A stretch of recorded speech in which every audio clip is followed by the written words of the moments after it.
Hey everyone, and welcome to the channel. So for today's head-to-head comparison, we're going to take a look at the 2024 Hyundai Santa Cruz and the 2024 Ford Maverick. Now, both of these smaller size trucks have a very similar MSRP. We have an SEL for the Santa Cruz, starts right around $32,000, and the XLT for the Maverick starts right around $30,000. Now, there are different trim levels, so that price will vary, but for today's comparison, these are very similar. So we are going to start off with what powers both of these smaller size pickups. For the Ford Maverick, this is powered by a 2-liter 4-cylinder turbo. It's paired to an 8-speed automatic, pumping out 250 horsepower, 277 pound-feet of torque. This specific model is all-wheel drive as well. And then for the Santa Cruz, this is powered by a 2.5-liter 4-cylinder. So this is not a turbo. It is paired to an 8-speed automatic, pumping out 191 horsepower, 181 pound-feet of torque. This model is all-wheel drive as well. As far as their curb weights go, you're looking at 3,700 pounds for the Maverick, 3,900 pounds for the Santa Cruz. 0 to 60 time is 6 seconds for the Ford Maverick. It's going to be closer to 6.5, maybe 7 seconds for the Santa Cruz. And those numbers will vary, of course, just depending on how you are driving.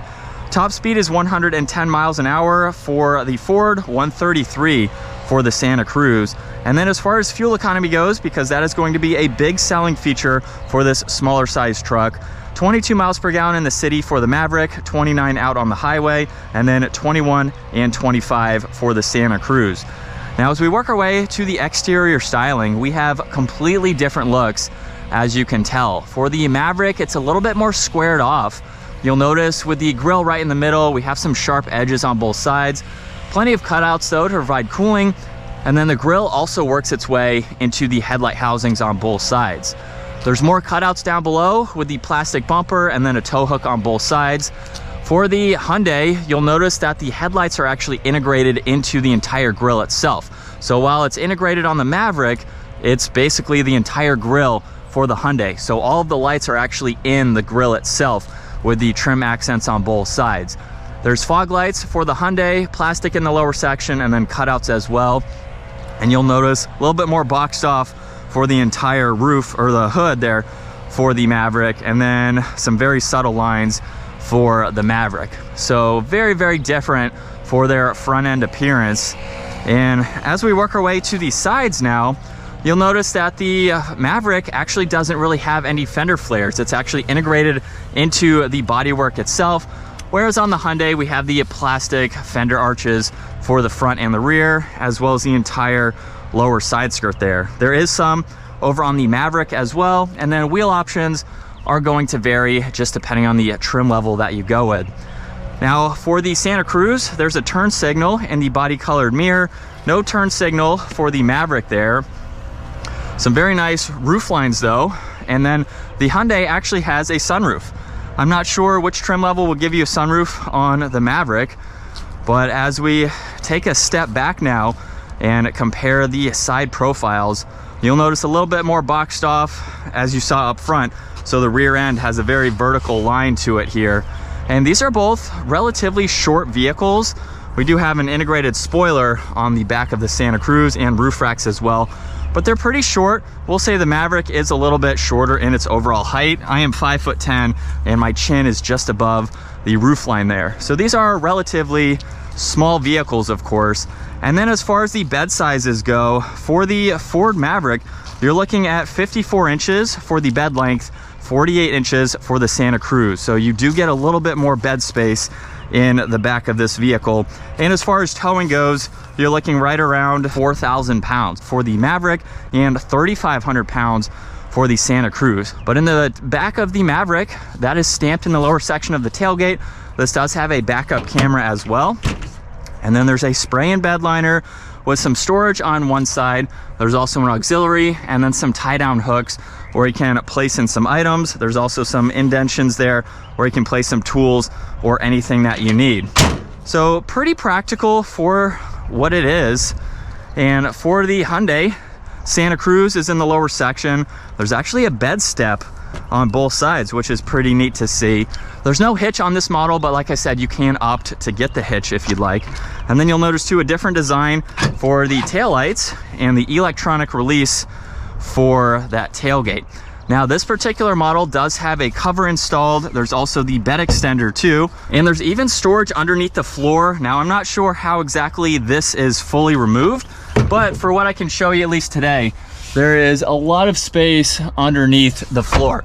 So if you need additional room, I'm sure this releases very easily. You can put in space underneath the floor. I think that is a fantastic design for this pickup, so that way it makes it more usable. You can place items underneath and then also put some items on the top, of course.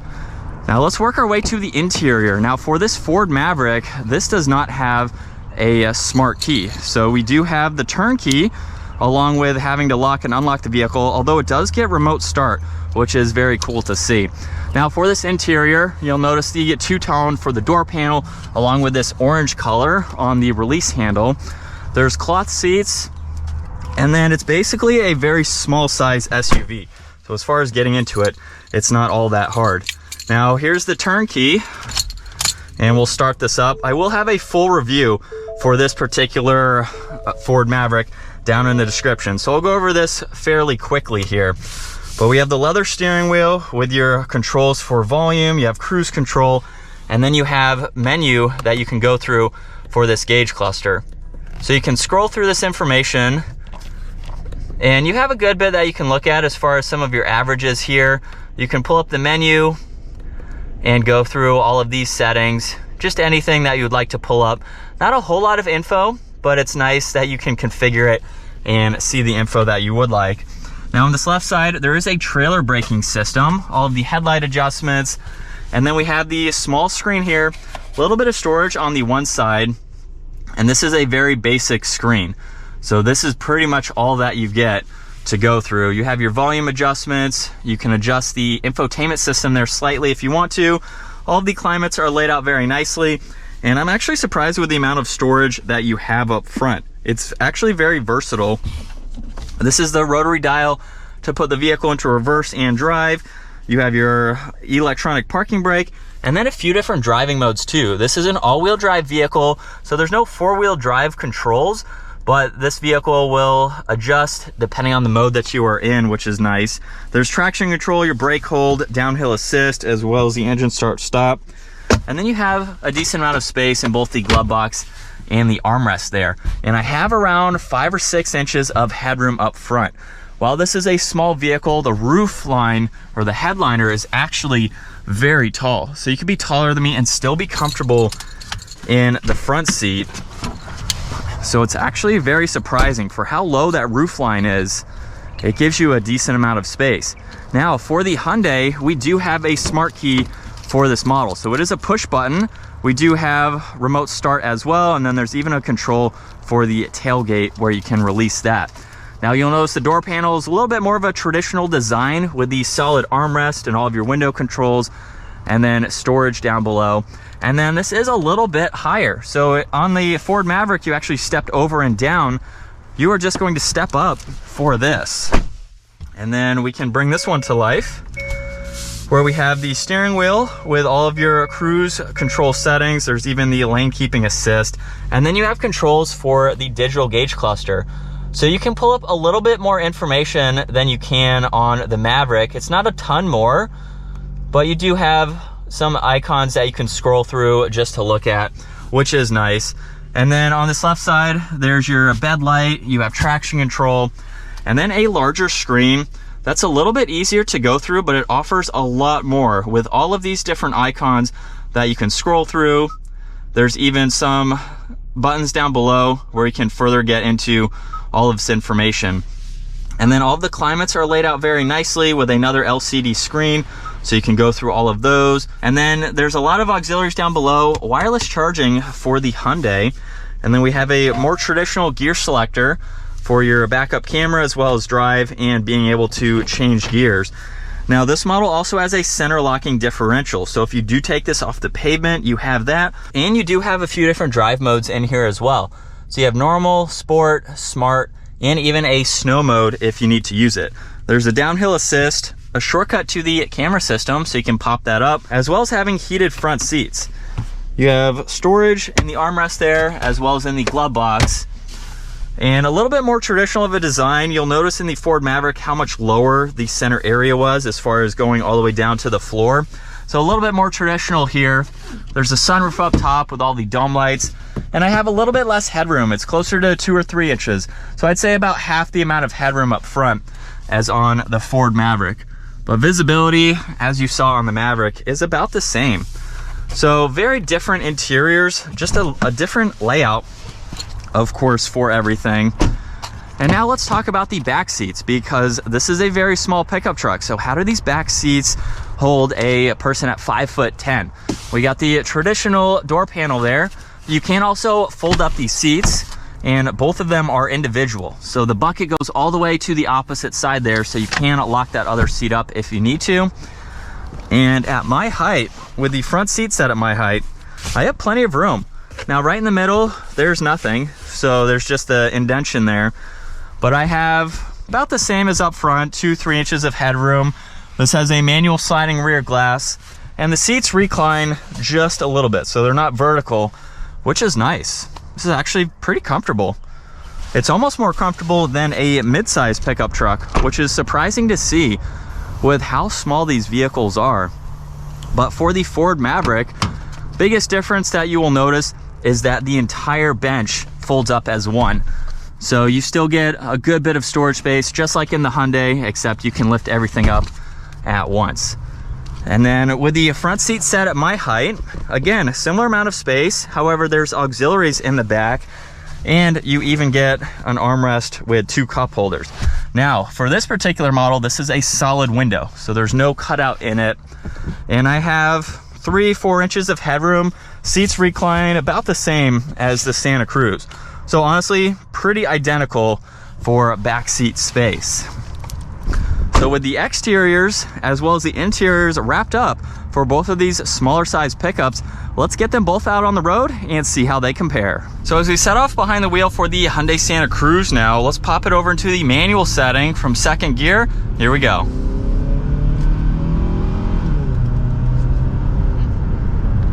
And I'd say it has an adequate amount of power. This shifter is very responsive.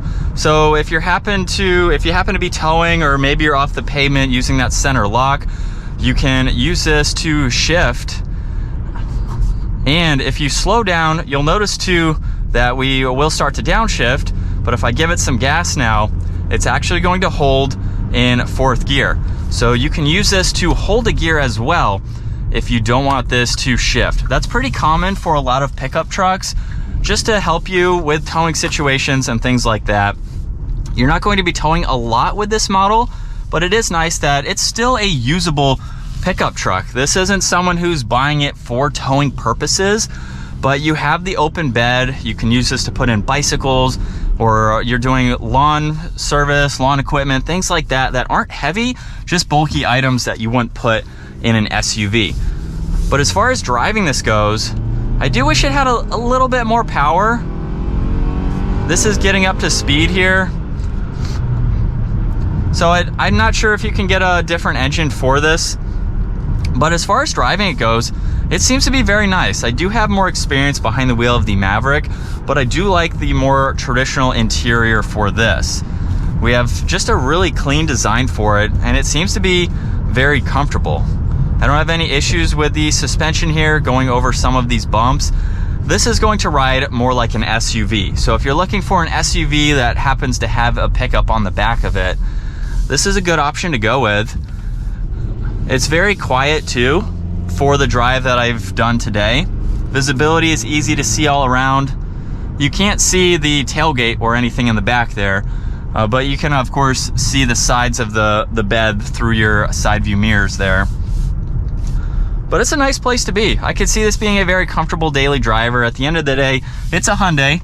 I would just equivalent it to a Hyundai SUV, which I have driven a lot of. So it's really no different than that. So if you're looking for that smooth, comfortable, daily driving SUV ride, you don't want a harsh pickup truck ride, this is definitely a good option to go with. And we have a lot of technology, as you've seen. So it would definitely make for a great daily. But now let's hop behind the wheel of the Ford Maverick and see the difference. All right, and in the Ford Maverick, we don't have any shifters or anything like that. There's a low range gear, but in drive, here we go. I can notice right off of the bat, having the turbocharged engine, I think is definitely a benefit, especially for the power and sizing of this vehicle. The turbo, I think, is the way to go. It just gives you that much more torque and acceleration to get this up to speed. But as far as driving this goes, it's very nice. Like I said, I've put a lot more miles behind the wheel of the Ford Maverick, and it's just as comfortable as you would expect for an SUV. So just equivalent this to like a Ford Escape with a pickup on the back. Turning radius is also very tight, so both of these trucks are going to be incredibly maneuverable, especially if you live in a city. You know, you need the utility of a pickup truck, but you live in a city where you need a small vehicle, so it's easy to park in certain situations. I can see the appeal to these vehicles for situations like that. But for this interior now, you'll notice that it is different. We have a much different layout for everything. So it really just boils down to a personal preference and what you like better, what you feel more comfortable in. You do have a lot more headroom in the Maverick, which is nice to see. But it's just as quiet. I really can't feel any differences between this and the Santa Cruz. Driving them back to back like this, it's what you'd expect for this style vehicle. So it's nice that they've made them very comfortable for daily driving. And now back from the test drives between the Hyundai Santa Cruz and the Ford Maverick. Honestly, these are both very, very competitive, smaller size pickup trucks. So it's nice that there are two options available depending on if you like the Hyundai better or you like the Ford better. Personally, I would probably go with the Ford just because of the turbo engine. I think it has an adequate amount of power for this sizing vehicle. I do wish that the Hyundai had a turbo option. Maybe they will at some point. But for the Ford Maverick, a little bit higher towing capacity. You do have a little bit more headroom. However, we have a more traditional design for that Hyundai. So if you like the traditional gear selector and just the layout of that design, I do like that a little bit better. So it's kind of a toss-up, but I would think I would pick the Ford just because of the engine option alone. But it's really cool that we have two very small vehicles that are very capable as well. Something that's going to do pretty well as far as MPG goes, and it still gives you the same uses as a pickup truck, just in a little bit smaller of a form. But comment down below, would you rather have the Hyundai Santa Cruz or the Ford Maverick? Let me know which one and why. And if you enjoyed today's video, give it a huge thumbs up. Consider smashing that subscribe button so you don't miss out on our daily uploads. I will see you all in the next video.